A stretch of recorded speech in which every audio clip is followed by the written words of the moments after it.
Remember to like, subscribe, and comment to help the channel grow. Hello everyone, Adam here, and today I will be discussing Outriders, including why humanity left Earth and what exactly happened on this adventure. But before we begin, remember to like and subscribe. I know I've said that twice, but please, it does help out a lot. We start off with an opening statement about Earth being destroyed, and two colony ships attempting to carry what remains of humanity across the stars, with only one making the 83-long journey to Enoch, a golden world that supports life. The first squads land, called Outriders. They are charged in this operation as the vanguard and frontiersmen.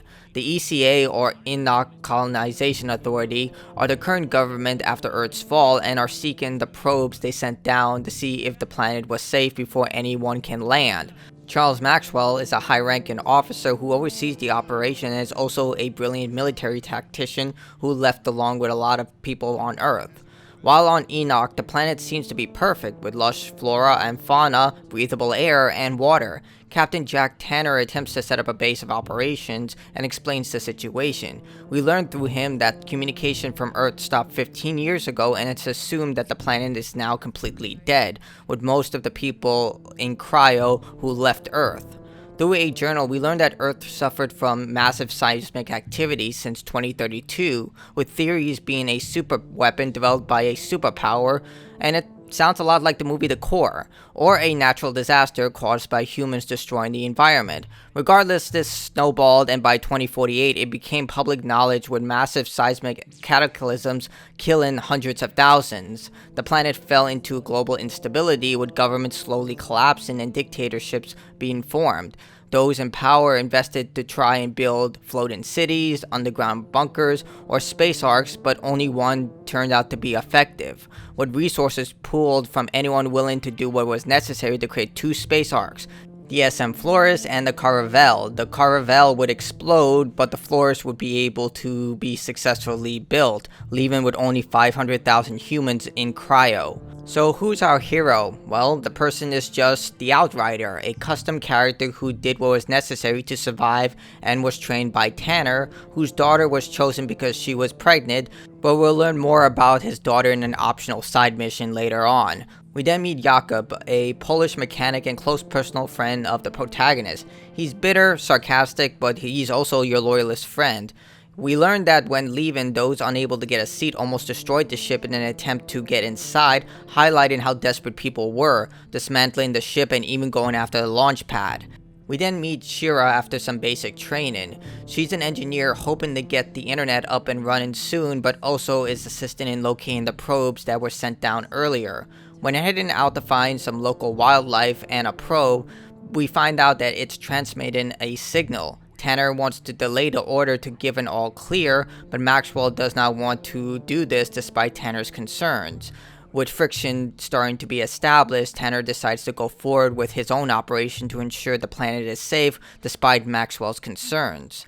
Tanner leads the Outriders to the signal to a nearby forest. When inside, the Outriders have the brilliant idea to walk through strange black alien goo, and obviously someone gets infected, but don't worry, it's not a repeat situation of Alien Covenant. To a degree, it's still something nasty. Named Magnus, he quickly gets ill and they have to take him back while the Outriders go on ahead. The protagonist decides to go on forward and has to kill a local animal who just went savage. The protagonist locates the signal and writes down the information, but a strange electrical storm starts to manifest. The protagonist is unable to relay this information to her group because of the electrical storm and starts to run away from it. Those caught in the storm are disintegrated and only a few end up making it.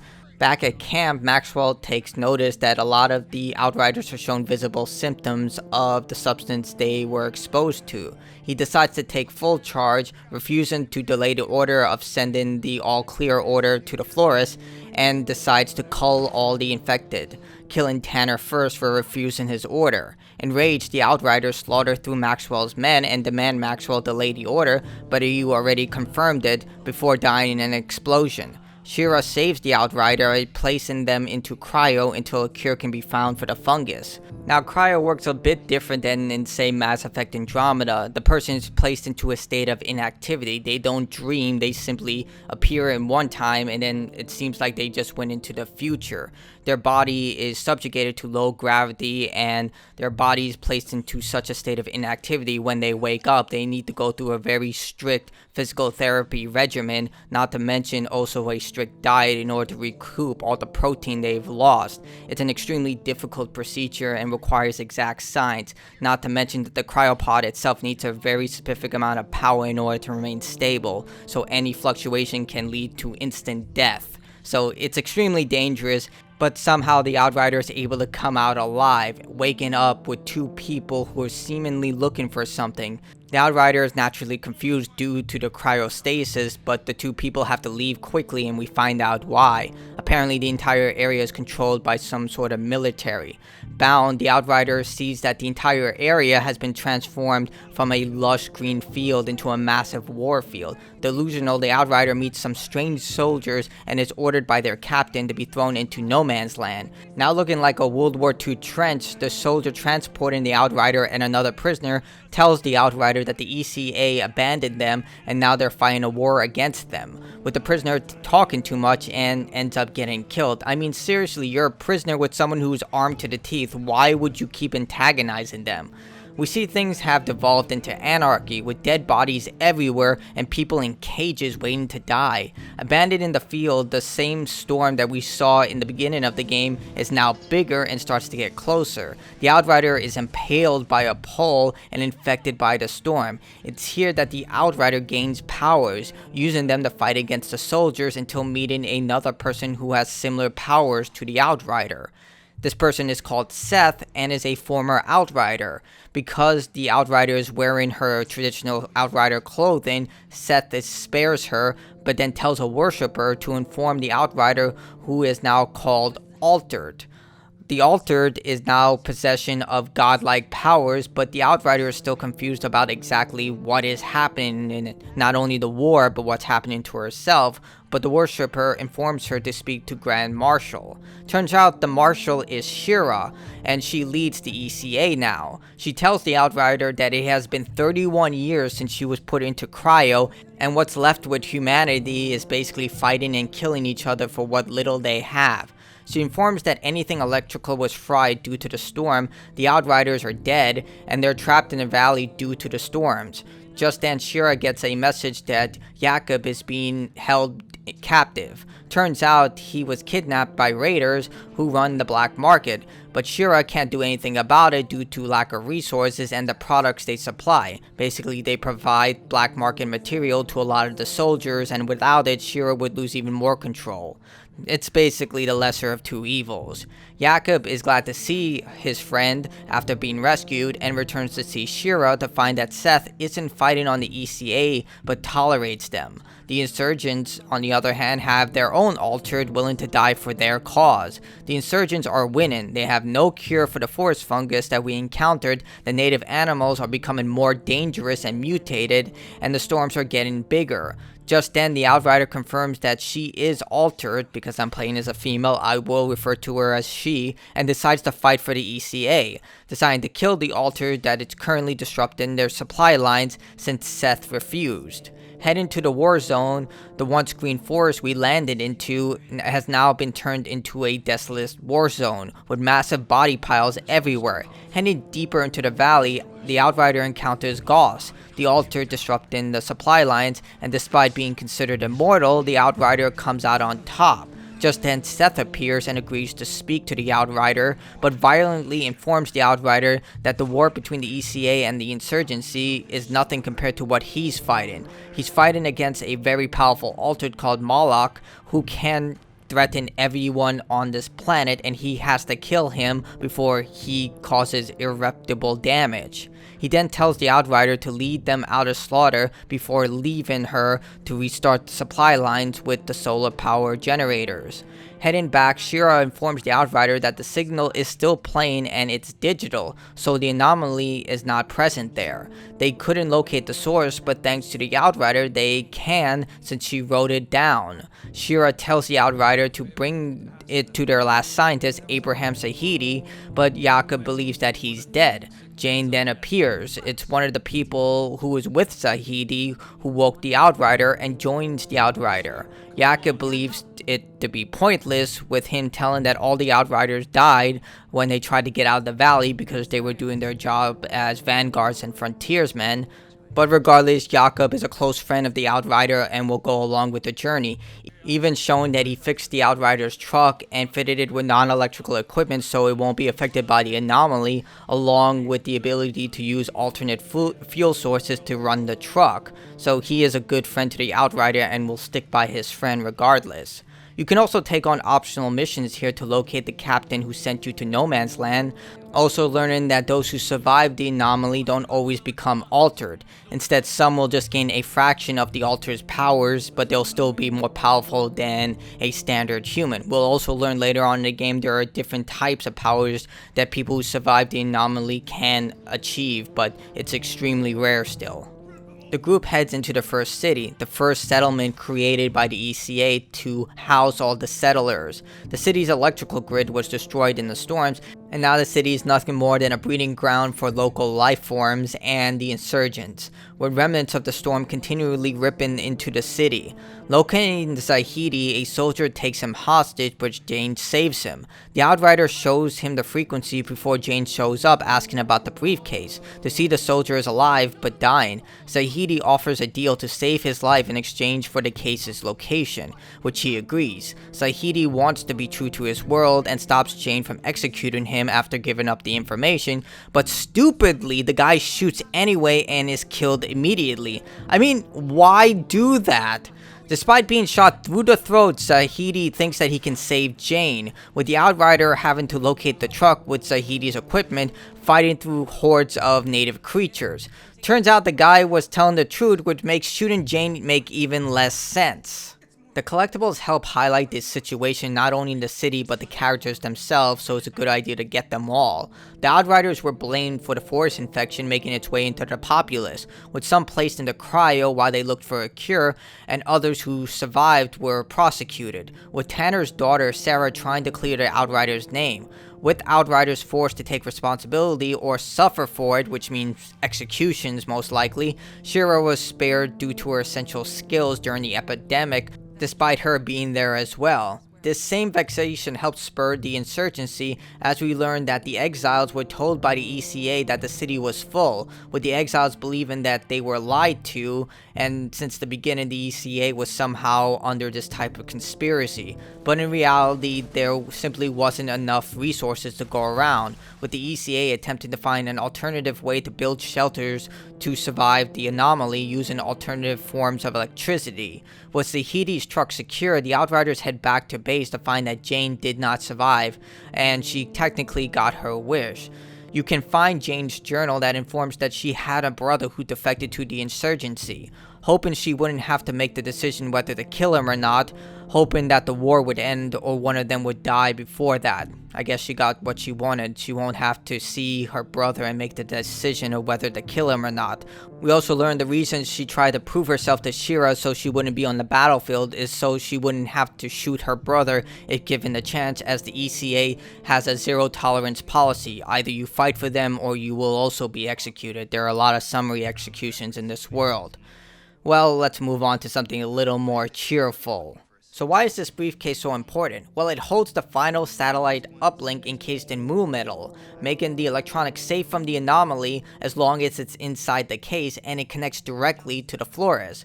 We can also learn from an optional side quest following Tanner's daughter Sarah that this case was Maxwell's. This is how he was able to contact the Flores, and he sealed the case away, which is why Zahedi and Jane was looking for the case inside that cryopod area where we found the Outrider. That's where Maxwell kept all his gear.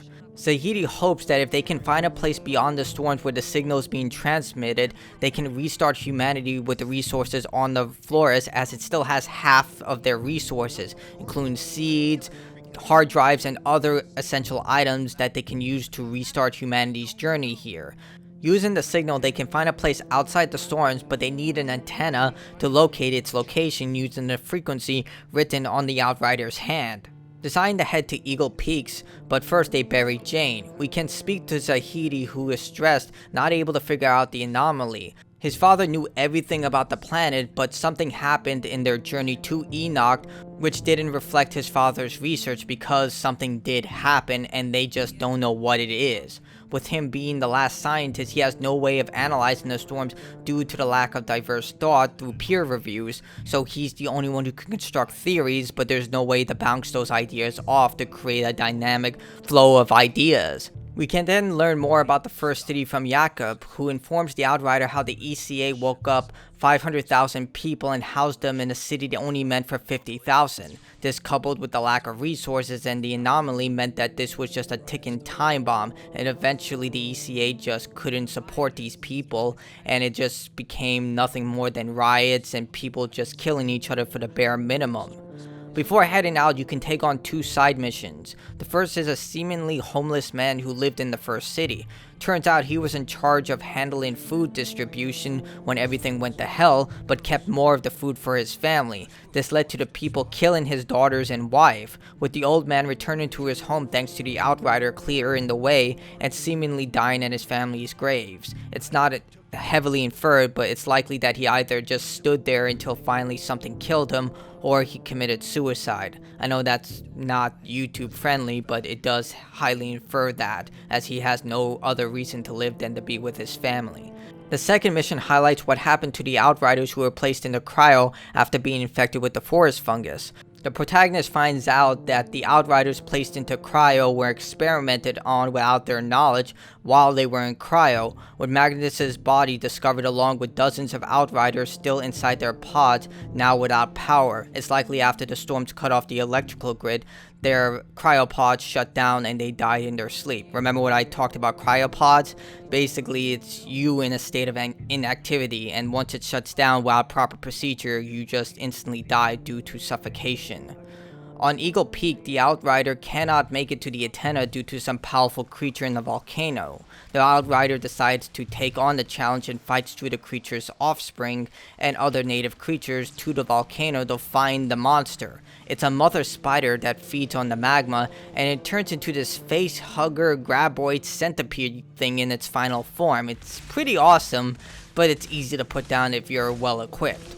With it dead, the Outrider can head to the next area and take on more side missions, such as a cult that worships the Altered, but is led by a homicidal fanatic. In fact, when encountered by an actual Altered, the leader tells them to attack the Altered despite being the very gods that they're supposed to worship.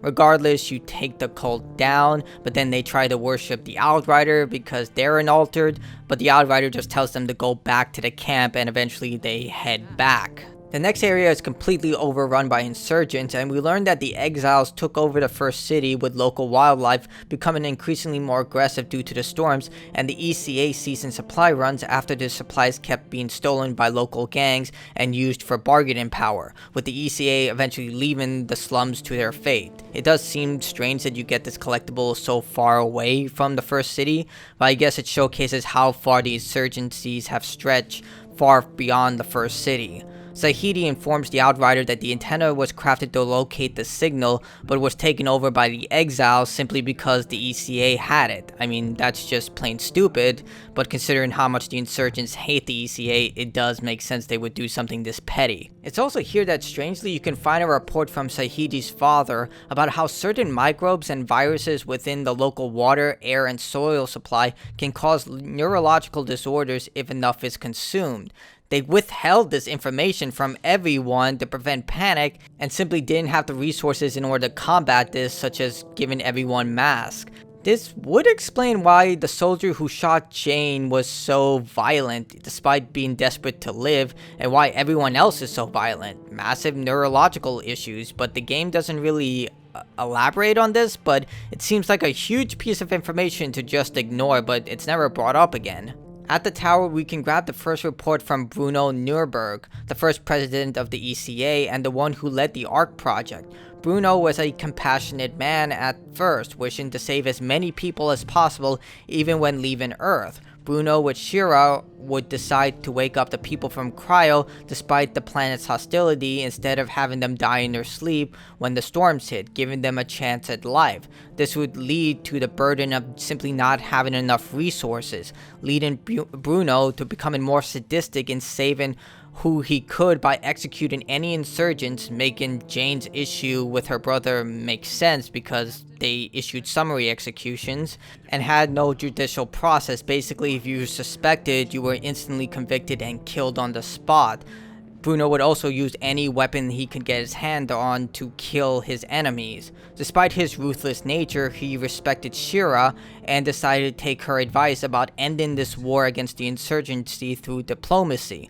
Unfortunately, this would lead to his death as the first altered on the insurgency side walked into the negotiations and killed all the leaders of the ECA, leaving Shira in charge and turning into what we see now. Using the information gathered from Sahidi, we find the direction of the signal, and it turns out it's either in the forest or even beyond that, somewhere where people have never gone and could not survive out there due to the storms and the forest fungus. Despite this, they all head into the forest, which is suicidal basically. Before leaving, there's an important side mission you can take on.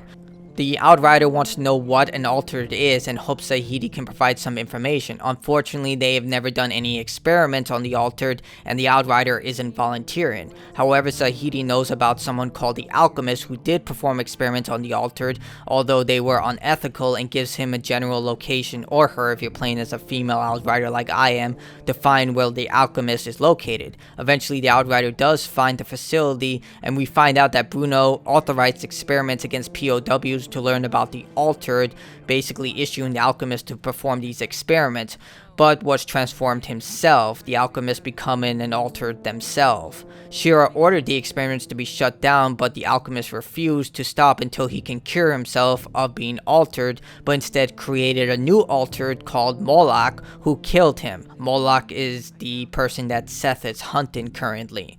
With all that done, the group heads to Trench Town, and just like the first city, the name is exactly that. A giant trench filled with soldiers and prostitutes. I'm not kidding. This entire economy works on allowing soldiers to risk their lives for this battle. In exchange, they get to spend time with prostitutes, and the prostitutes in turn don't have to fight on the front lines. It's actually a pretty effective system that ensures that both sides are protected in a way. The soldiers go off and die, and in exchange, the prostitutes are protected by the person who runs Trench Town, which happens to be Victor Colligan. Victor refused to accept Shira as their leader, and due to their resources and how they controlled the local area, Shira is forced to accept their independence. The Outrider tries to find passage but can't without permission from the leaders. It's here we meet Chana, an oracle who was also touched by the anomaly at a young age, who can see visions of the future but can't control them. Her last vision didn't come true, and now the leaders are angry. We also learn that she may be Jakob's daughter, but he's vague about the entire situation, asking the Outrider to save Chana. The Outrider agrees to help Jakob, and the deal is they have to locate Seth. Basically, Seth is the only one who could help them push forward against the insurgency, and they simply can't find him in order to fight in this battle. So the Outrider agrees to go locate him. Heading deep into enemy territory, we find Seth dead, killed by Moloch. With Seth dead, the Outrider takes his place in the upcoming battle and succeeds in pushing Colligan's forces forward. Just then, Moloch appears and the Outrider defeats him in battle, but being a sore loser, Moloch sends out a powerful pulse that knocks out the Outrider. Chana saves the Outrider thanks to a vision to where to locate the Outrider, and Victor makes good on his deal, sending his second-in-command, Marshal Bailey, to guide them to Chana's disapproval, but the Outrider never invited Chana along in the first place. When touching the Outrider's arm, we get another vision with Chana confirming they had a vision of a paradise with the Outrider present. Believing in Chana's vision, the Outrider takes her with them despite Jakob's disapproval, showing they clearly have issues, but Jakob does care for her in his own way. He simply just has a very difficult time expressing it. Savior? It's pathetic. Fine. Next time you're in trouble, I won't think twice. I'll let you die, you stupid cow. Well, you gotta die somewhere. And if it's out there, at least I get to watch you go first. John. Bailey leads them through the quarry, which is full of mutant life and mines left behind by the insurgents. When in the quarry, Zahedi crafts a plan to seal the truck while they travel through the forest using lithium batteries to produce oxygen, and sealing them from the forest fungus. But the Outrider has to locate 3 batteries because everything is always in 3 for some reason, and Bailey decides to leave. But when the Outrider goes to find the batteries, she comes back to see the camp is surrounded by monsters, with Bailey protecting everyone. Zahedi wants Bailey to stay, given her combat experience, but Chana wants her gone, and Bailey doesn't do anything for free. She's willing to stay in exchange for a price. The Outrider decides to tempt her by telling her the plan and offers her a share of the loot, which Bailey agrees, but Jakob warns her not to mess with Chana or he'll run her over with his truck. The Outrider also offers Jakob the chance to leave, but he chooses to stay, saying it's to maintain the truck, but in reality he wants to keep an eye on Chana, and he also wants to stay close to his friend. He's a loyal person, but don't expect him to be something that he's not. We can talk to Chana about her visions and how she got her powers from the anomaly, and how she can trigger the visions. It's just random. In a profound human moment, Zahedi remarks on how people left for the forest but never came back, hoping to find something better than here, and how he remembers Earth, hanging out with friends, Looney Tune cartoons, and it highlights how easier life was before everything happened and Earth was destroyed, and now they have to make this their new home. It's actually a pretty surreal moment that reminds me a lot of those moments where you just forget all your problems before they just come careening back into your focus. In more optional missions, you can find a miner on the brink of death whose friends were murdered by the insurgents. He escaped by hiding but laid charges everywhere. The Outrider can choose to repair the damaged line to fulfill the miner's last wish to get revenge for his friends. With the truck isolated, the group heads into the forest and is attacked by a colossal insect creature called the Crystalloid. I really hope I'm pronouncing that right. It's basically this giant caterpillar-like creature. The Outrider kills the creature, but everyone is infected with the fungus before some people stumble on their truck. They decide to take them to Dr. Sherlock when the Outrider finds them. They inform her that they're trying to help them, and with no other options, takes their word for it. When inside the camp, they meet Dr. Nathan Sherlock, who developed a cure to the forest fungus, but must be injected each time a person is infected. And since they live in the forest and they're all exiles and deserters from the ECA, they have to constantly go into the forest for supplies, and because of that they're constantly infected with the forest fungus. Nathan explains about a ceremony that will be important later but is vague about it, encouraging them to stay, which is also important. With the truck damaged, they are stranded and decide to stay, with Jakob needing a new fuel pump to repair the truck. Fortunately, they're in the same area they visited in the beginning of the game, and the Outrider goes to find the trucks they brought with them on their first outing.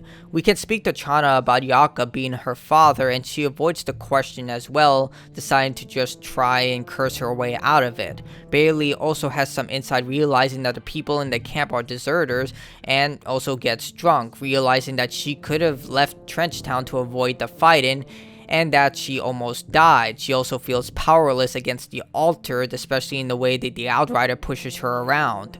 When exploring the camp, you can learn more about this lottery system, but no one wants to elaborate on what it is, so you just move on.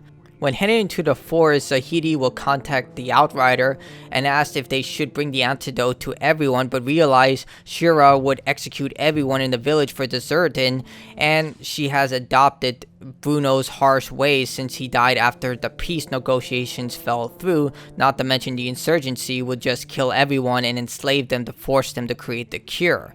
Same goes for Bailey, who wants the deserters prosecuted, but the Outrider tells her to fall in line or just go back empty, which she cannot. We also get some harsh words from the head of security, Kang, who infers some things are to come, but again, everything will come full force later on. When contacting Nathan, the Outrider decides to bring up Zahidi's idea about bringing the antidote to everyone, and then he states how either side would just use it for their benefit and hoard it for themselves, with everyone either executed or just enslaved. I mean, that's exactly what the Fireflies would have done in The Last of Us, but you know, Joel never tells Ellie that. You know what, enough of that. With the pump secured and installed, Jakob decides to tell the Outrider about the relationship with Chana. Turns out Jakob was in the caravel station when it exploded and saved a pregnant woman.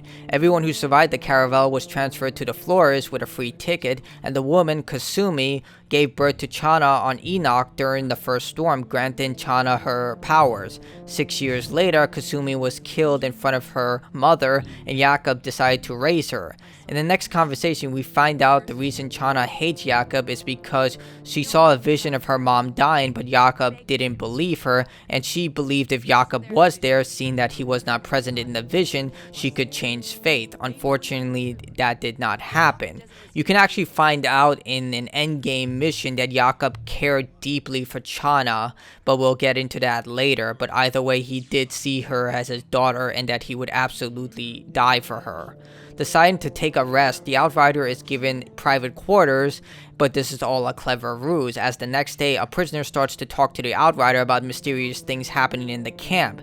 In the distance, Nathan was having their ceremony that we were told about earlier, with Jakob telling them Zahidi went with Nathan, to which the prisoner warns them that he's in danger because he drew the black stone in the lottery. He agrees to aid them in exchange for his freedom, and they rightfully free him. The Outrider frees Tiago, who turns out to be true to his word, and takes them to the facility where the Outrider tries to be civil and asks for entry, but when refused, decides to just blast open the door because why not? I mean, the Outrider is basically a god, even though in the cutscene it's shown that the person's impervious to bullets, not so much true in the game.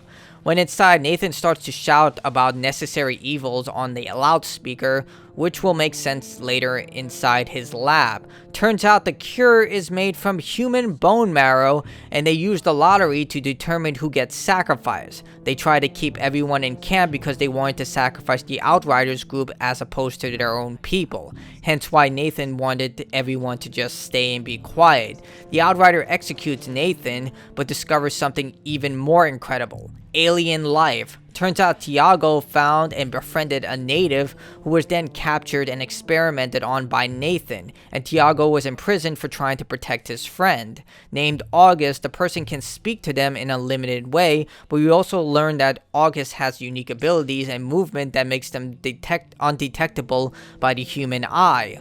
When exiting, Kang seeks more soldiers, but the Outrider makes short work of them. When leaving, you can encounter Juno once again. Juno is an optional person you can talk to, who gives you an additional hunt to engage into. But here, Juno will ask the Outrider to secure sap samples to help create more of the cure, with Juno deciding to not use any of Sherlock's unethical experiments anymore and instead drain spinal fluid from dead humans to substitute for the bone marrow used in the cure, which doesn't really make any sense because the human body starts to decay immediately after death, and we can see from Sherlock's lab that he actually kept the people alive as long as possible, and spinal fluid needs to be basically harvested immediately after death. So not sure how this is going to work, but they do make note of this.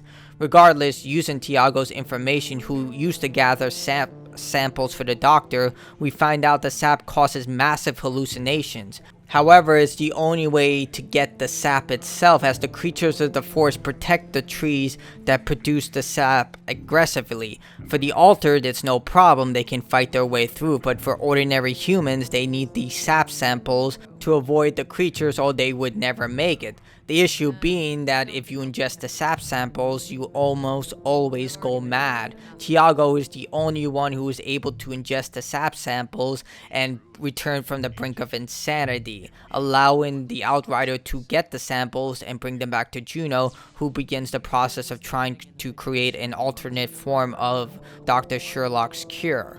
When exiting the area, the group finds themselves deeper in the forest and finds August's people constructed cities, with August watching them from afar while gripping a glowing shard. We learn from Tiago that he found August in the forest and saved the alien's life, creating a bond. The two developed limited communication before being discovered, and Sherlock imprisoning the alien and Tiago as well. Heading deeper into the structure, the Outrider presses about the ruins, but Tiago expresses that August isn't sharing information, either avoiding the question or very distant after Nathan's experiments. After reaching halfway through, a storm starts to show, with the group taking shelter by an obelisk. We see that August is channeling the storm's energy to create a barrier using the shard, but Bailey attacks, believing August is the one controlling the storms. Bailey goes AWOL and decides she's going to take August back to Victor, but August attacks using the shard, infecting Bailey with the anomaly and turning her altered. With this power, Bailey attacks the Outrider, expressing her hatred for all altered because she always felt like she had no power but now finally has the ability to fight back.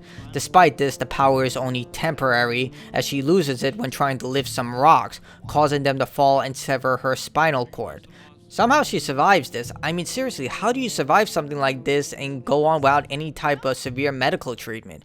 But either way, she will never walk again, and the Outrider decides to mercy kill her, but Chana stops it and gives a non-answer. Literally, it's a non-answer, and everyone just accepts this, despite the fact she just almost killed everyone.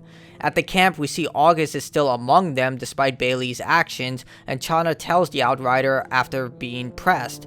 Turns out Bailey was part of her vision and she believes she's essential to her good ending, but Jakob is not there, to which Chana just says he doesn't listen to her, which means either she told him or Jakob just doesn't care. This is confirmed when the Outrider tries to tell Jakob, but he cuts her off and explains how, again, he just doesn't care because they're on a suicidal mission at this point, so even if they somehow survive this, they should have been dead dozens of times before, so they're on borrowed time. Heading deeper into the ruins, Kang's men attack without Kang since he's a coward. Either those neurological issues have rotted these men's minds, or Kang must be promising them something good to just throw their lives away because the Outrider just kills them all. The signal leads them to a large gate where August opens the gate for the group using some sort of internal power to find a large desert with more storms. Jakob gives the biggest I don't give a crap motivational speech and just decides, you know what, screw it, let's just go forward. He also shows that he's a fan of Star Trek. And yeah, they just head into the desert, and the group tries to keep Bailey alive as best as possible. Again, she had her spinal cord severed. I don't understand how she's still alive given this situation. But they eventually set up camp where Bailey wakes up. Demoralized about her never walking again, she wonders why they didn't just kill her, with Jakob actually trying to do something good and craft her a wheelchair, but Bailey's just not having it. I mean, yeah, Jakob did something nice, but at the same time, yeah, it's still demoralizing. Noticing a fire, the Outrider decides to check out this area and finds that there's a new group of natives using human weapons who attack her on sight and are twice her size. After surviving the ambush, the Outrider heads back to find a camp that everyone is taken, with August informing the Outrider the natives took them to eat them. The Outrider attempts to give August a gun, but refuses, saying it will just make August like them, which will make sense later. Take this. Us cannot. Or else like them.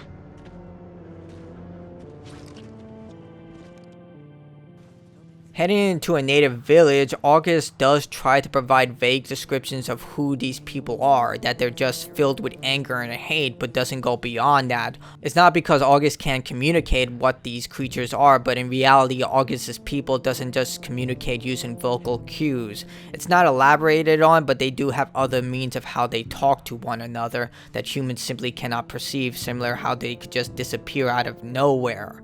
Either way, it turns out this was August's home, but tells the Outrider that this is their home now, but it isn't their home. Again, August is very vague about what's happening right now, but doesn't know how to properly convey it.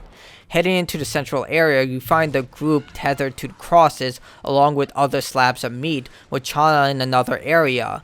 The Outrider attempts to attack the oncoming natives while Jakob rushes ahead to save Chana. Unfortunately, Jakob does not survive while trying to save Chana, and the native leader kills him.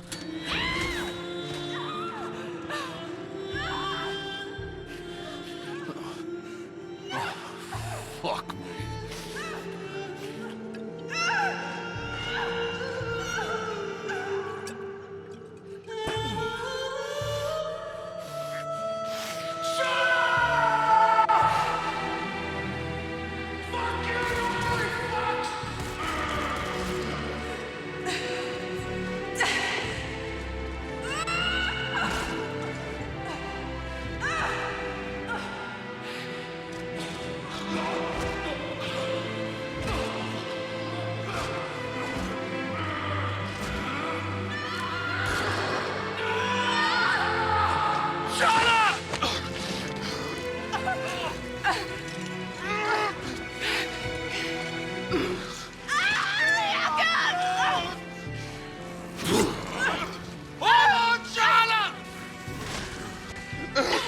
Never stop causing me trouble, do you?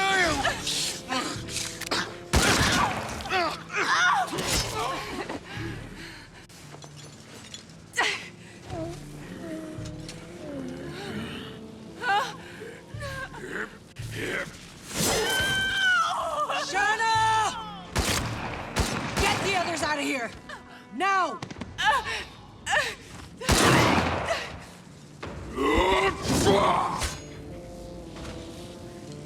Let's dance, motherfucker.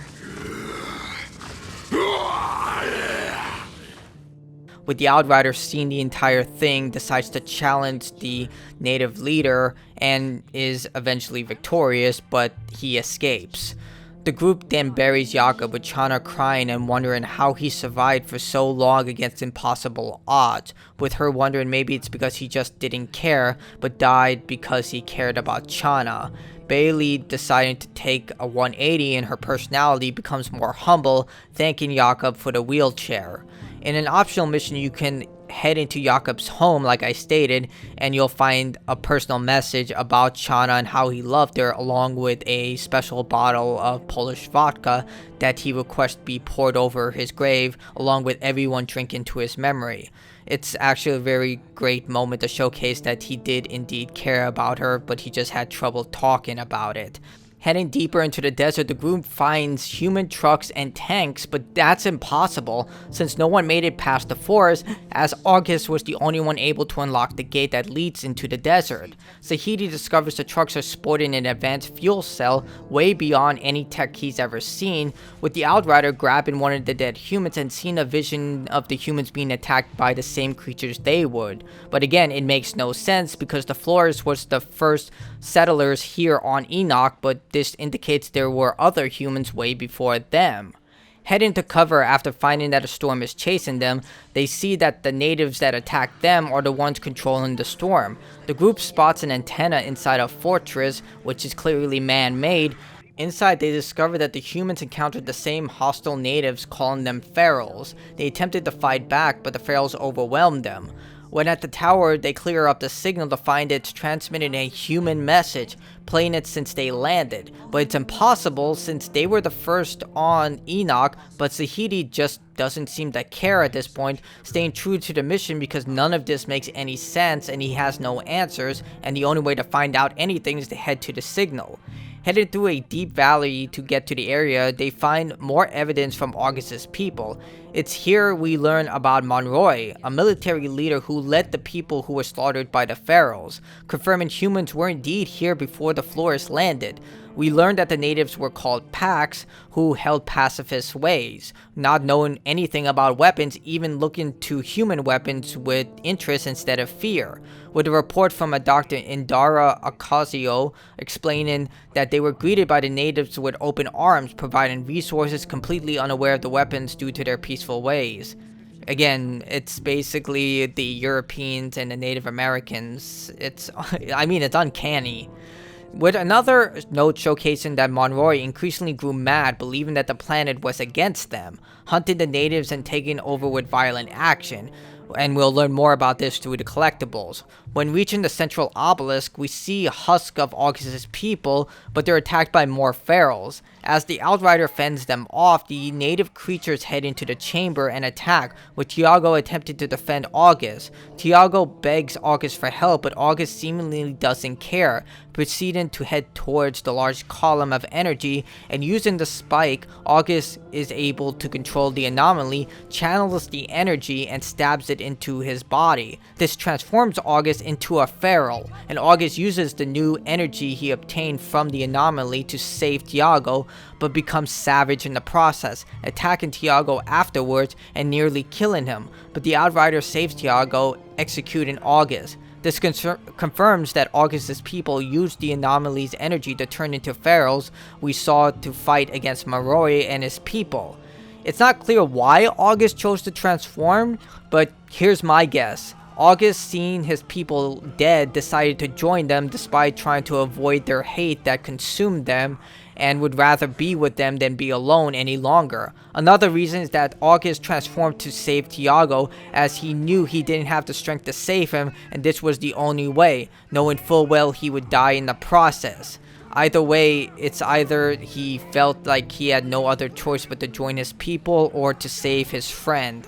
It's not really clear either way, but August is now passed on. In the surrounding camp around the energy, we can find another one of Monroy's documents, showcasing that he grew paranoid learning of the Pax's ability to control the planet's power. Fearing that the Pax would use this power against him, he started to use force against the Pax to teach him how to use the planet's power, which forced the Pax to turn feral as a way to defend themselves because they were a pacifist society.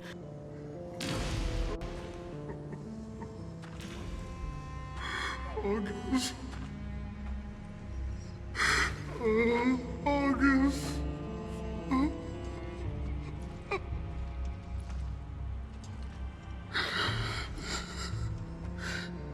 What the hell happened to August? August's people weren't wiped out by savages. They became savages. Why would they do that?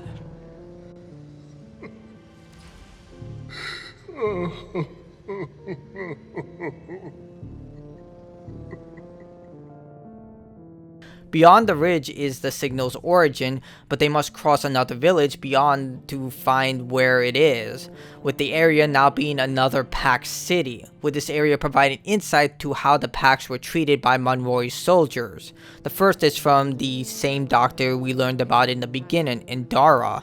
Indara makes note that their electronics were fried just like everyone on the floor is, but the Pax would gather around an obelisk similar to August, and like Bailey, the soldiers under Monroy attacked the Pax, who used the obelisk to save everyone from the storms, believing that they were the ones causing the storms. With Indara making note of Monroy's hatred towards the Pax for having this power, thinking they would use it against humans. Monroy demanded the Pax elders show them how to use this power, but them not understanding him, Monroy started to use violence, executing them all. Out of fear, the Pax led them through the great city. When traveling through the city, it's clear that this area was once covered with water, with large amounts of boats everywhere, but now has become a massive burial ground, with hordes of Pax bodies in cages or just left on the ground. Monroy enslaved the Pax for labor. The storms got worse because the Pax were unable to channel the storm's energy. Despite the Pax trying to fix the problem, Monroy would gun them down before they were able to reach the obelisk according to the collectibles. This caused massive shifts in the environment, and the storms became much more violent, with Monroy's soldiers killing the natives in droves according to Indara, with Nikolai Gavalensky, Monroy's loyalist soldier, leading the genocide. When heading to the center of the city, we find that Monroy made himself king, draping his image over the Pax's grand city. After fighting one of the Pharaoh's strongest and most bullet sponge warriors, I mean, just look at this. This is 5 times the speed right now.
Anyway, we learned that Monroy discovered that the Pax were turning themselves into creatures as shown in the camp around the previous energy source we saw in the last area, and this allowed Monroy to justify his fears about the Pax.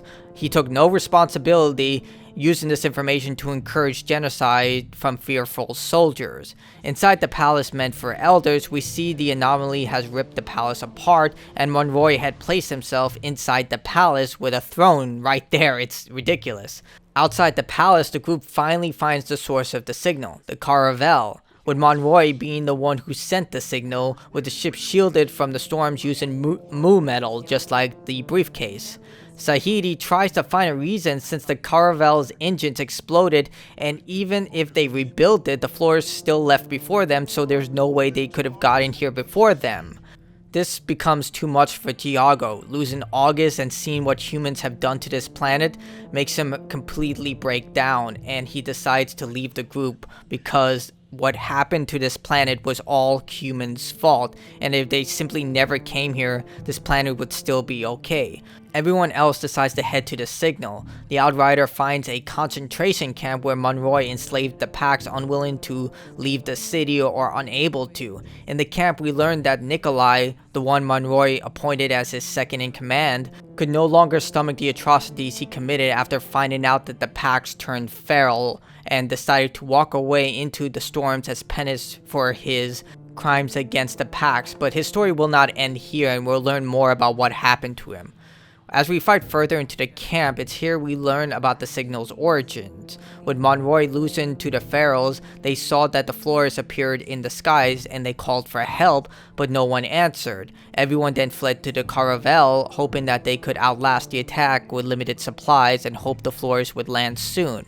Before reaching the ship, Zahedi puts everything together. The Pax were the ones who kept the planet in balance, and without them it started to rampage across the planet, creating mutations and ecological shifts, with no place beyond the anomaly confirmed since it's part of the planet. It's also clear why the soldiers under Monroy were bloodthirsty. Remember, the floors left and the first Caravel blew up. There was no one left, and the only one who could secure a ship off Earth now at the peak of oblivion was Monroy. He helped these people secure a way off planet and finally find a new home to live on. So in reality, that's why they just followed him blindly. This is also confirmed in a previous journal entry by Nikolai, who confirms that Monroy did save his life, but this didn't instill complete loyalty from everyone. Indara was one of the few people who actually fought against Monroy but was captured before she could execute him, and then was sent to death. Regardless, it's just a horrifying experience. Inside, they find that the ship is operational but barely holding together with no one inside. When inside the command center, Zahedi is excited to find that the uplink still works, but Chana is in distress, learning that her vision isn't real, just a video of the planet before Monroy came, with her vision just being her inside the command center watching the video. Just then, a random person just walks in, thinking they're hallucinations due to years of solitude. Shocked, this is Monroy, and he reveals, confused but at the same time glee. Shocked that they're real, he reveals that they got here first because they built a faster engine. I'm not kidding, they just made a faster engine while the Earth was in the brink of annihilation and everyone was killing each other. I guess that's possible?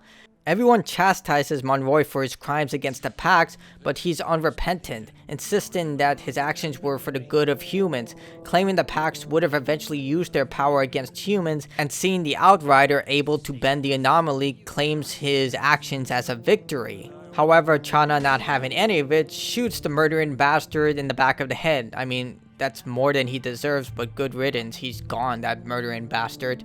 Just then, the Ferals start to attack the Caravel, with everyone deciding to hold the line as Zahedi attempts to call the Flores. While everyone else fights the Ferals, the Outrider decides to fight Yakid, who is leading the attack, the same person who killed Jakob.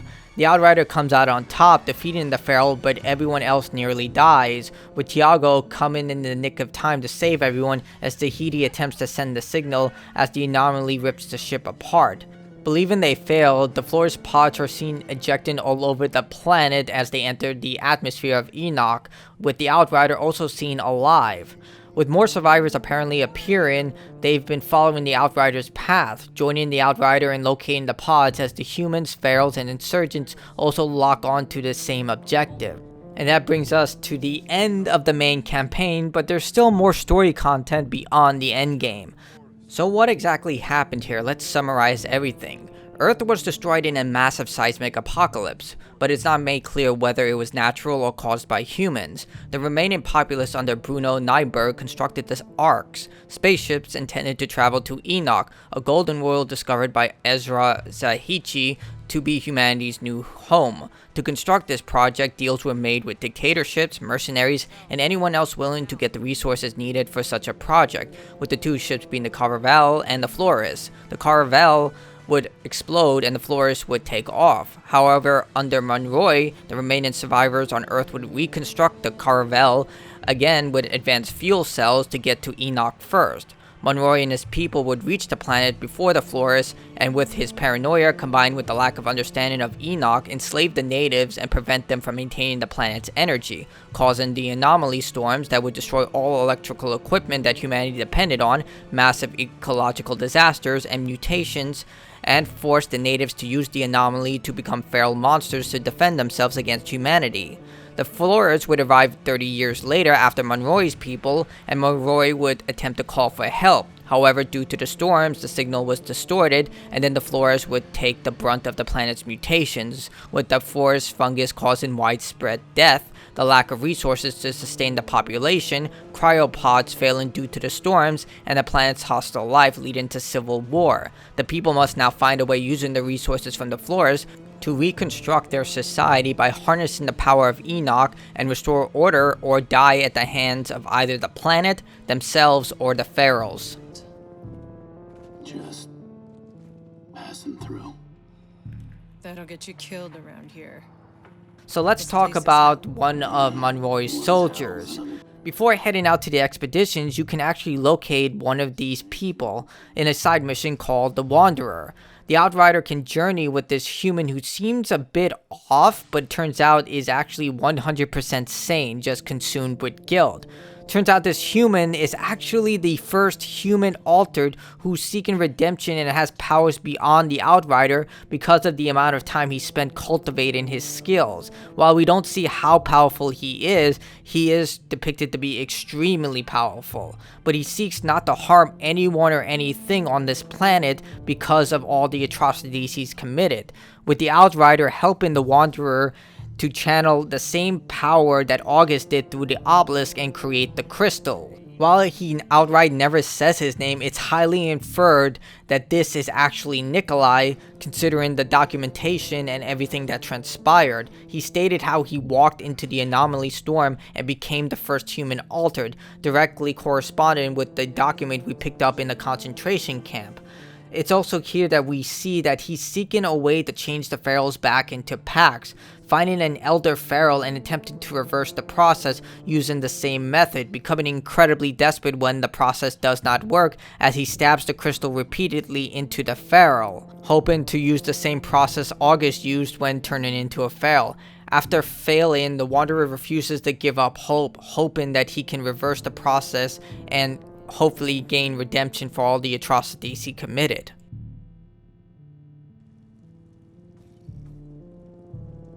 Outrider, who did this to you? In the mission The Outrider's Legacy, we can learn what happened to Sarah Tanner, the daughter of your mentor. When reaching Trenchtown, the player can find a note from a dead Outrider named Boris about a key leading to a fortune that he left with a hooker named Lucy. She agrees to give you the key in exchange for finding her friend who was taken by an altered. Turns out her friend went willingly to this altered person, and they have a dysfunctional sitcom relationship. He protects her in exchange for sex, but they're driving each other crazy. I mean, just listen to this. Gratitude? How about all the times I've wrapped my legs around you and I get nothing? You know, I thought life with an altar was going to be exciting. I thought there'd be armies and You need rescuing? Hey, what is it? Who's there? how am I supposed to know I'm not fucking altered in my face? Do I look like I need rescuing? Hold on. I'll destroy anyone who gets close. Oh, yeah, sure. Just as soon as you get your pants up from your goddamn ankles. Yeah, as soon as I do that, Oh, they're yeah, dead. you know what? All I do is like sit and I clean here and you're always in this. Lucy's glad that her friend is okay and agrees to give you the key. She also reveals that Boris died in a pool of his own vomit, so, you know, not exactly the most ideal way to go, but you'll find out why he was this way later. Well, when heading to the bunker, it turns out Boris was in love with Sarah Tanner, but she already was a wife and mother to someone else. She protected the Outriders from executions and experiments after the forest fungus by sealing them inside a bunker with food and supplies, even able to grow earth food with seeds found from the florist's pods that were ejected during the beginning of the adventure. Through Boris, we find out that her son escaped and her husband went to search for him. He tried to confess his love for Sarah, but she rejected him. This heartbreak led him to leave the bunker, head into Trenchtown, and eventually drown in his own vomit.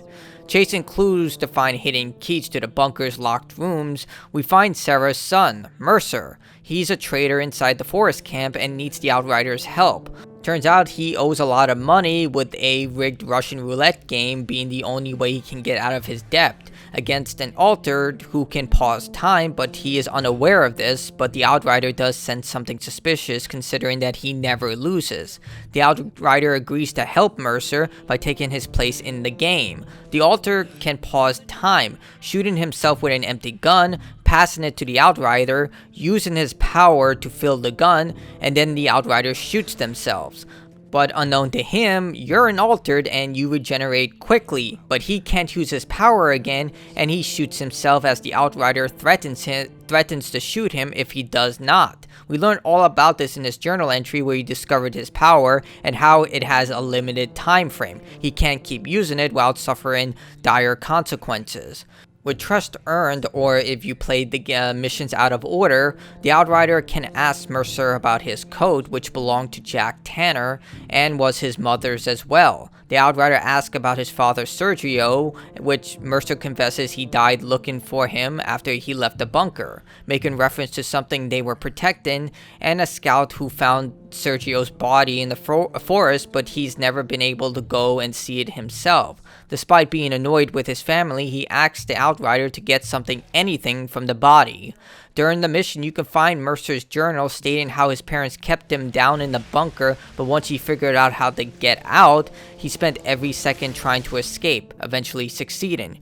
You can find a photo of Sarah on Sergio's body along with the journal detailing his final entry, how he was sorry for what he did to his son, denying him a life of freedom. He wanted nothing more than to apologize to Mercer, but he knew that he wasn't going to make it, along with the second key found on Sergio's body. Mercer thanks the Outrider and gives him access to his personal homemade moonshine along with Sergio's journal, detailing how he met Sarah and her son, escaping from the first city to build the bunker. However, the madness of staying out underground for so long reached its breaking point for everyone living down there, and eventually people started to leave, eventually Mercer figuring out there was a wide world up there and deciding to escape.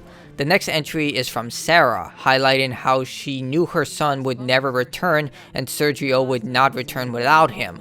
With attacks on the bunker getting more frequent, she could not let what she was guarding fall onto the scavenger's hands, calling it oblivion, instead choosing to die like an Outrider, chasing the frontier like her father Jack Tanner. When outside, she makes it to the forest camp to find Mercer, having built a life for himself. Seeing she stole most of his life and never gave him the freedom he craved, she left without seeing him. She wanted him to be happy and felt that if she exposed herself to him, she wouldn't be able to leave because of her ways. She never wanted to lose him, and because of that, she smothered him. Instead, she decided to take off into the forest after getting some supplies, but stating that she would die happy, knowing that her son found what he was looking for and that he is happy. With her body among the ruins further than any human had traveled, succeeding in her desire to make her father proud, and in turn also made the Outrider proud. With the key in hand, the Outrider finds what oblivion is. a stockpile of weapons, and a nuclear bomb. Unfortunately, the Outrider exposes the bomb to the anomaly specifically through the Outrider's powers and triggers a countdown, and Tahiti even tries to convince the Outrider to head into a fridge to survive the blast. I mean, it's a funny moment, but come on, can we just forget that movie ever existed? I mean, if you're gonna remember any Indiana Jones movie, let it not be Kingdom of the Crystal Skull. Just please, I want to wipe that movie from my mind, but there it is. And plus, he's a scientist. Why would you think that would work? Anyway, with the bunker open, the scavengers that Sarah has been attempting to keep away from the bunker start to flood in, seeing that the Outrider has opened it. Thankfully, the Outrider is able to halt their attack and kill them all before the bomb explodes, and even disable the bomb completely. We then find out what exactly happened here. Turns out the ECA brought a bomb from Earth, and the ECA planned to use it against the first city to kill all the insurgents and restart things in Rift Town. Sergio stole the bomb with Sarah somehow, because you can carry a nuclear device without anyone noticing through a hostile planet somehow without anyone noticing. I don't really know. I just don't get it.